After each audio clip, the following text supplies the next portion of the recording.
Campaign 2018 is sponsored by Wisconsin Hospital Association, Wisconsin Counties Association, Wisconsin Realtors Association,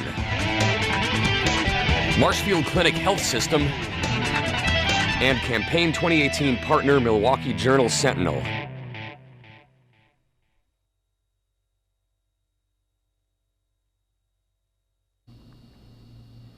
Robert Meyer of Sun Prairie is a Republican candidate for governor. The primary is August 14th. Mr. Meyer, thank you for talking to WisconsinEye. Thank you for having me. Now, you say on your campaign materials that the incumbent, that would be Governor Scott Walker, has an extreme agenda that is not working. Can you explain that and also give us a little bit of your background, please? Well, I decided to run for governor late last year because I felt that the policies of the incumbent really aren't working economically. So my platform is really economic. And I also felt that our state couldn't return to a state of political health without having hundreds of thousands of like-minded moderate Republicans, fiscal conservative people represented in our election, and that this is such an important election that's really going to be pivotal for the economy and the future of the state. And give us some of your career and personal background. Well, I'm a native of eastern Iowa. I spent my childhood in a little farm community in southeast Iowa, and I spent my childhood in this tiny town that's today lost its grocery store, its gas station, its elementary school. So they've gone through the same consolidation that a lot of people throughout the state have had. So that's kind of a central part of my life experience. And then I lived in eastern Iowa, mostly in Cedar Rapids and Iowa City until 1990 or so, and then I moved to the East Coast, and then I came back to the Midwest, and I moved here 20 years ago to Wood County to take a job with a really successful software publisher that's been a fantastic employer for 30 years now in Wood County, which has been very depressed. And so, and as a child living in eastern Iowa, we got to come up to Camp Manitowish in Boulder Junction, and it's just a beautiful, fantastic part of the state, and up in the Pine Woods. And I remember portaging around lakes on the trips we would take in our canoes, and there was one lake you could drink out, just drink, without putting in a tablet or boiling the water. And so my overarching impression of Wisconsin is always going to be that it's just a beautiful state. It's a destination state, obviously. And I think we have a responsibility to always be making it the best place it can possibly be for everyone. I have a question that I often ask people I'm interviewing for the first time. Why are you a Republican? I'm a Kennedy kid. And so I've been a kind of a JFK Republican my whole life. And I was born during what David Halberstam described as America's greatest century, which of course wasn't. And it was when the middle class was growing after World War II. And then as a result of the guns and butter policies of the 60s, then things started to really unravel, economically. And so I will always believe in that growing middle class, and that's the foundation of all fiscal conservatism and fiscally responsible thought. And truth be told, I probably shouldn't say this here in Madison, but if we had an emotionally stable, law-abiding Richard Nixon to have voted for all these years in my life, I would have voted for him. He kind of epitomized that moderate, socially moderate, but fiscally conservative, middle-of-the-road Republican. Have you run for any office before? I ran for mayor of Sun Prairie 10 years ago. Okay. And that was an issues campaign that had to do with development. And it was really inspiring to get that experience. Democracy happens at the ground level, it's local, doesn't matter what the race is. And everyone who's running for an office is doing everyone else an enormous favor because they're putting a platform out for everyone else that helps everyone else to become informed, hopefully in some useful way. When you say you're a moderate, explain that in terms of your focus on the economy. And what I hear you saying is the difference in income, the inequality gap. Is that part of your campaign or not? Well, I think it's definitely a major structural challenge, in that it's not, we certainly do have this growing income gap. The major the corporations in the United States have had this long run of record profits. So there's not a balance. So labor wages haven't really caught up. And I think it's a very moderate worldview to think that there should be a balance. And it isn't just that it's fair or humanistic that we would want the lowest income people, the people with minimum wage now that obviously needs to catch up. The last time we advanced the minimum wage, I think, was 2009. What should the minimum wage be in Wisconsin, Mr. Meyer? I think it definitely needs to catch up. I don't think that there's a lot of people are talking about $15 an hour. I think we need to always work together in a bipartisan way to decide how to move it up. And because wages are, it's the relationship between wages and inflation and small business is complicated. On your website, you say the decisions we're making now, e.g. the 25-year Foxconn agreement subsidy, will have a tremendous impact on our long-term future.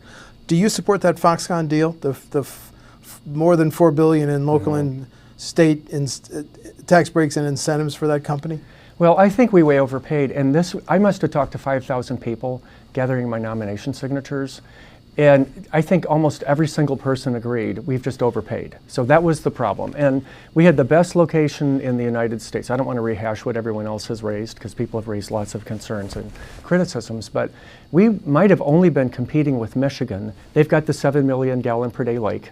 They've got the major airport. They've got the interstate highway system and then open land. And so we really weren't competing with most of the other states. And so we really should never have overpaid to that extent. And then I see the environmental concessions as overpaying. That should have never been on the table. So I see Foxconn now as a cautionary tale about what could happen over the next 4 years. And I'm deliberately not attacking the incumbent, and I'm not really even attacking his policies because I decided to move forward. So I'm really thinking about where can we be in 4 years. But he just doesn't have a business background. And whereas somebody like myself, I have 3 decades of industry experience working in different sectors, and most business people would have either walked away from the agreement, which I think should have been done, or negotiated a far better agreement. What's the best way that state government can help a industry either expand or come to Wisconsin without giving away too much of state taxpayers' taxes? Well, one of the 3 really concrete ways that we're poised to grow that I think state government has got to advocate and just promote. One is to become the leading tech state in the entire Midwest, mountain range to mountain range, top to bottom. We have every strategic advantage to do that. And if you follow the Wisconsin Tech Council, they've really promoted this. They've just gotten a direct flight from Madison to San Francisco. Venture capital companies are literally asking which Midwestern state's going to be that second-tier tech hub. Now, we're not going to ever usurp San Francisco or Seattle, but they're looking for that second-tier state, much as in the same way Wisconsin is that publishing state. But somebody's going to do it. And so literally, I'm reading articles in the Wall Street Journal and New York Times about venture companies making junket trips to South Bend, Indiana, Akron, Ohio. We have every competitive advantage. We have 3 universities in Milwaukee. We've got UW system. We've got the I-94 corridor that Tom Hefty was talking about 30 years ago. How do we build that out? And promoting, advocating, I think, and making people aware. I think that building out the I-94 corridor is crucial. When I was in Iowa before I moved here, Eastern Iowa was starting to build out their Eastern Iowa corridor, which was much smaller. They don't have a big airport. And they've really done it because they knew how to work together and how essential it was, having gone through the farm crisis. And so when people are planning and working together, that builds confidence, that builds investor confidence. Like, they have a plan. They're working together. People are collaborating. Tommy Thompson's been advocating, we got to get Madison and Milwaukee working together. We've got to get Madison, Dane County, Waukesha County, Jefferson County, and Milwaukee County working together because all kinds of great things happen when people are collaborating. Your website says Wisconsin is $1 billion behind in education and infrastructure investments. Let's start with our highways. Given the gridlock and the impasse in the Capitol, what would be a Governor Meyer plan to pay for highways and bridges in the future?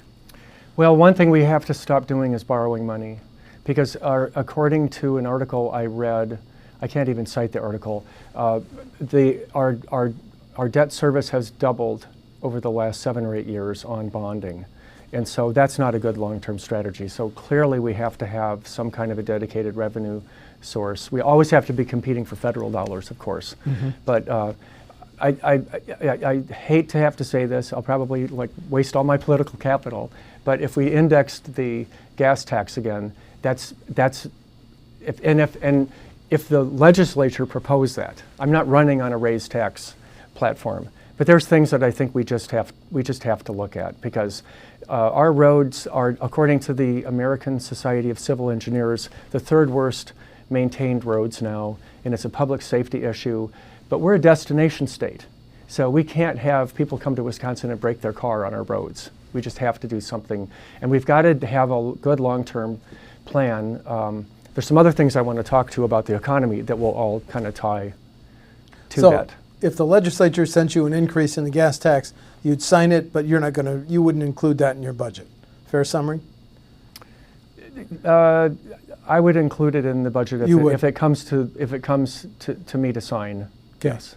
And how do you feel about tolling? That's been discussed in the Capitol. I'm very against tolling, because I think there's so many people who wouldn't be able to use a toll road because they just couldn't afford it. You say the $1 million that Wisconsin is behind, part of that is in paying for our schools. Do we need another big increase in state aid to our K-12 schools? I'm going to follow the lead of the Blue Ribbon Commission. And they've had a series of public meetings this year, and I'm especially interested to know what Luther Olson's going to think at the very end of this, because he has all these years of experience with school funding. And the history of the equalization formula is really a long history, and it's complicated because the legislature was making decisions at different times. Yes. And I know they looked at a sufficiency model 8 or 10 years ago. A national expert, Alan Auden, was here at the university, and I think the legislature decided not to commit to that because they didn't feel like they could honor that commitment. So I gave every citizen could give public input to the Blue Ribbon Commission. Mine, and I made it as a candidate, was that I support funding of public education as sufficiently as we can. And then I also, and that's the answer to the question. So as sufficiently as we possibly can. What about the increase in the voucher and the choice program? It's grown from Milwaukee to Racine to statewide. Do you support expanding it further, freezing it, or dialing it back? Dialing it back. And I feel very strong feelings about this, because I think in the ways that we've been disfunding public education, that's really bad business. So I support public education 1,000%. It's the ultimate public good. We have a great situation with the Milwaukee experiment, because it started out small and then it got staged up over 4 different times. And independent evaluations were done at the 3,000 voucher level in 1995 or so. And at that level, empirically, vouchers were showed to correlate to improved student outcomes. So it was good, and it was moral. If your kid went to a school with cruddy outcomes, why shouldn't you have choice? And now at 28,000 vouchers, there's no correlation at all, because we're clearly into an over-vouchering level. So I would advocate over the next 4 years, let's scale it back down to a level where it's empirically makes sense. And only limit the vouchers to Racine and Milwaukee, where we just have these terrible, terrible outcomes, and not allow them in rural Wisconsin, and not scale them up anywhere else. Your campaign site says we have a budget deficit, yet the governor's press releases say, look, we've got a surplus of X, we've got a rainy day fund. Can you reconcile that? I would argue that because we're really $1 billion behind in our investments in roads, transportation, infrastructure, education. I mean, I checked with the Wisconsin Taxpayers Alliance, and in the 2 ways that they report the budget, we are in a surplus, a mild surplus. Yep. But because these assets that produce wealth over time are essential, it's like saving for retirement or saving money for a next car. We're not really in a surplus. And so the governor, like all the other governors before him, Republican or Democrat, has spent out, in an election year, he's spending the surplus. And I think we need to really to manage the state finances better, we need to find ways to address that problem and just be more fiscally responsible. Well, one recent example of that is the $100 per child sales tax rebate. Is that something Governor Meyer would have signed into law? Never.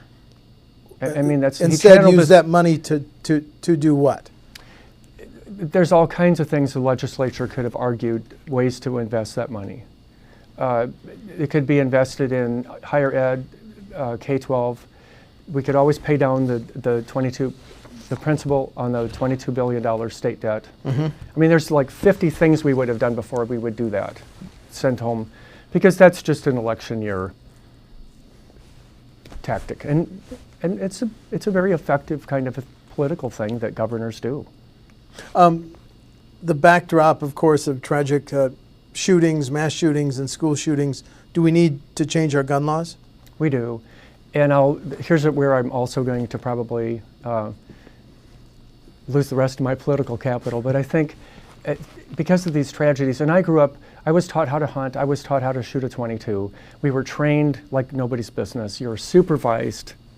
And so I don't begrudge anybody ever hunting, owning guns, collecting guns, target shooting, but deranged people and criminals have ruined it. And so I think the reality is we have to make compromises, and that we have to have reasonable waiting periods. Background checks touches on privacy and all kinds of issues, but I think we're just at a point where we have to do whatever it takes to prevent these shootings. And I'm also frankly, I'm against military-style ammunition. I think it's incredibly unfair to the public and to police. Local governments have been living with revenue limits since 2006. Mm-hmm. Some local leaders say that hurts their ability to provide local services. Do you think we should keep levy limits, or dial them back, or get rid of them? I think we should dial them back, and that there should be a medium ground. I think that the real emphasis on minimizing or even eliminating property tax probably is too ideological. And while I appreciate the fact that property taxes haven't gone through the roof, there's mm-hmm. trade-offs to making these things. And then the other thought I have is that these state preemptive laws that also have affected local control power, I think that's not really very Republican Party. That's not of the Republican Party credo. So you would get rid of some of those mandates on local governments? Yes. You would? I really favor, I think that local control is, that's one of the foundation principles of the Republican Party. What are your thoughts on the state's next steps on healthcare, especially in rural areas where mm-hmm. you have older demographic, you have young people leaving, and you have government providing more and more care through Medicare and Medicaid? And there's a terrible shortage of home health workers that's part of this too. So I would have, like 11 other Republican governors, I would have accepted the full Medicaid expansion, not the partial. And that's added up to $1 billion or more. Today I read an article, someone's claiming it's more like $2.5 billion. But whatever it is, that would have offset it would have offset what I'm calling the real life actual deficit, and enabled thousands of people just above the poverty line, adults and children, to be covered. And then as far as a more comprehensive plan for health insurance, I have to admit that I'm not a health insurance expert, and I've read a lot about it. And some people really advocate for a single pay plan, and then other people who are also very knowledgeable argue about all the flaws in that model. So I think we need to look to the experts, and we also need to look to Congress to either amend and update or improve the Affordable Health Care Plan, or write a new law. Does state government have a role in retaining and recruiting doctors, nurses, and other medical professionals? I don't have a well-researched answer in that, but I would argue that government should be doing everything that it possibly can to provide the greatest number of people with the greatest services. And irrefutably, my dad was a small town doctor, and the nearest hospital was 35 miles away. And I read stories now about people who have to drive 30, 40, 50 miles. So it's clearly a very critical need, and the basic health services are just not negotiable. Dental checkups, just the basic health services we just have to provide to everybody. So the current program that's paid for by state government and Delta Dental that provides preventive health care to children, you would keep that program? Would you also expand it? I would expand it to the extent that that people aren't being covered. I think it just has to be considered just a bare minimum. And these programs like this are not big pieces of the these are not big slices of the pie. And so my focus is to frame everything that I can economically, and to really focus on those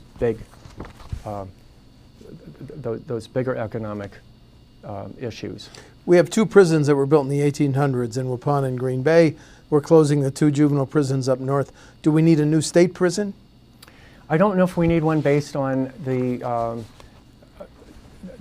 quality of the existing facilities. If we just have to build a new prison, then that's the situation. But we incarcerate twice as many people as I think Minnesota does in prison. We have comparable demographics and so on. I worked in a human services agency, an alcoholic treatment center in the early 80s, so I know that most incarcerated adults have had some substance abuse issues, and that that's highly correlated to poverty. There's all these intercorrelations, and so I think so much of the answer to reducing incarceration and recidivism is education. And I like what Kathleen Vino said in her interview with you. She talked about the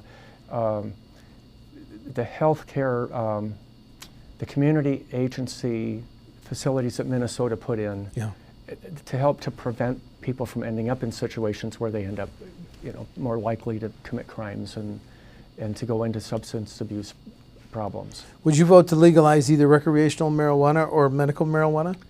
Medical marijuana for sure, absolutely. In fact, I signed a petition in support of the House bill that I think got stalled out last fall. I think it's really important. I've used marijuana medicinally myself, and I have relatives who use it now. But I think that it only makes sense, and that we should absolutely defelonize the small individual offenses, and that marijuana, the current law is it's contributing to targeting of African American people in cities.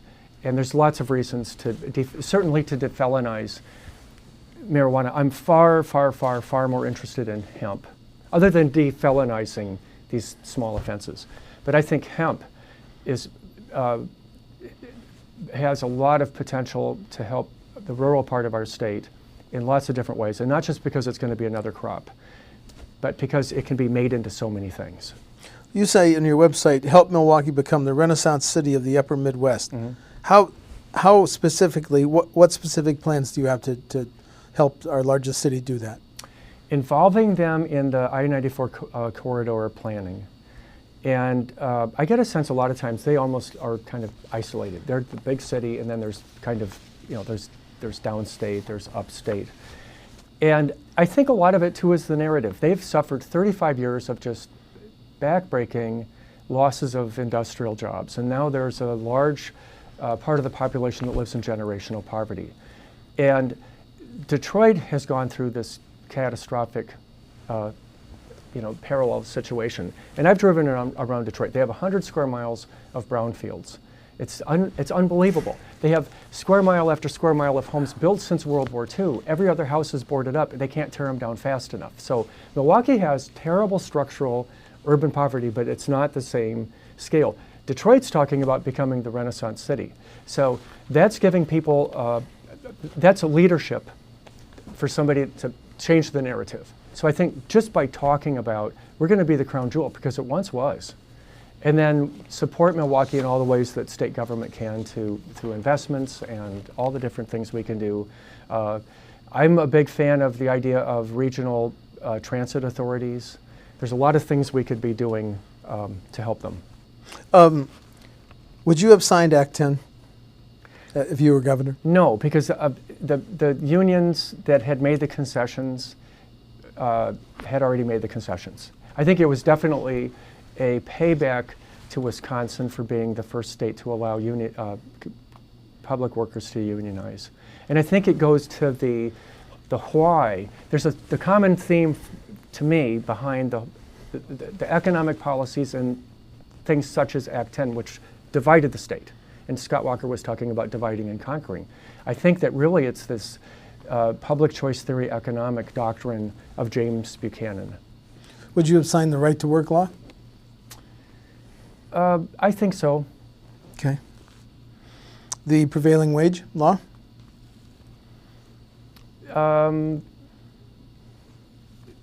Not as sure about that one. Okay. Let's see, I'm going down my list of questions here. The last Marquette poll said 92% of Wisconsin residents either approve or disapprove of Scott Walker's job performance. How do you, so he's well known.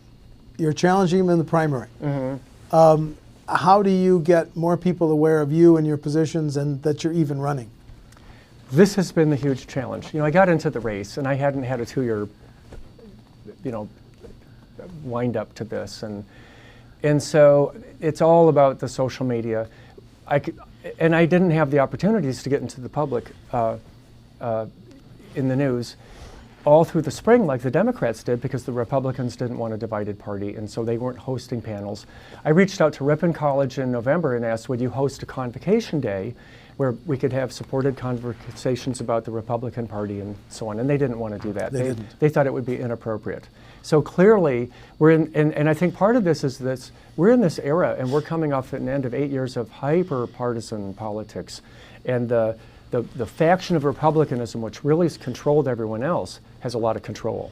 Okay. And so the party's really towing the line to the party bosses and so on. So it's kind of a funny time in our history. At the same time, I represent a different faction, and I think a lot of Republicans, especially because we're in a farm crisis, we could be heading into a recession. The governor literally is just kind of riding the crest of all the good things right now. He doesn't have a plan to take on and address rural poverty, urban poverty.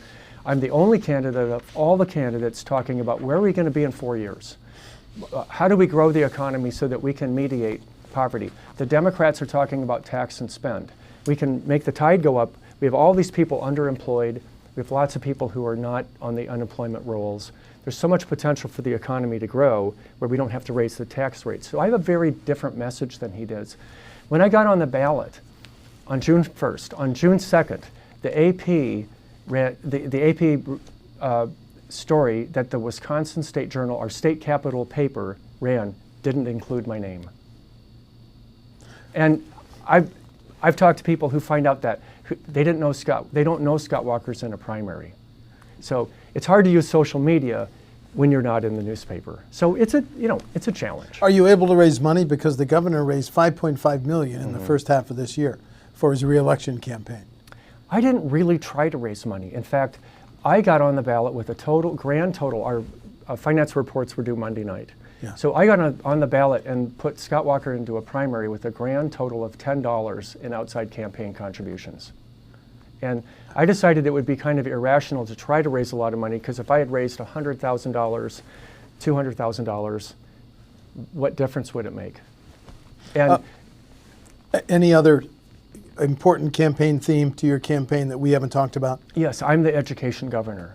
And when the governor announced himself to be the governor, the education governor a few weeks ago, there was my opportunity to challenge him to a debate, because I'm an education publisher. And I'm the only candidate who's talking about the fact that not only are our achievement gaps the worst in the country, which they actually aren't. We're tied with Michigan and DC schools. Most people don't know these things. But our National Assessment Education Progress Test scores were 34th last year. That's the nation's report card. It's a stratified random sample test. It's a composite. And we were third 20 years ago when I moved here. We're 34th. And it isn't just the case that our children living in the greatest poverty so many of whom are African American or Mexican American students. Right. Our mean average African American fourth grade student's reading score is 1.7 years behind his or her counterpart in Mississippi or Alabama. Our mean average white student, and that's not white students in poverty, mean average composite is 1.5 years behind New Jersey. And so the governor's not going to debate me, period. Right. You know, but the newspapers aren't going to report that challenge, I don't think, because I don't think they want us taking Tony Evers out of the race. I understand. So there's a lot going on here. Very good. Robert Meyer of Sun Prairie is a Republican candidate for governor. The primary is August 14th. Mr. Meyer, thank you for talking to WisconsinEye. Thank you for including me. Thank you. Campaign 2018 is sponsored by Wisconsin Hospital Association, Wisconsin Counties Association, Wisconsin Realtors Association, Marshfield Clinic Health System, and Campaign 2018 partner Milwaukee Journal Sentinel.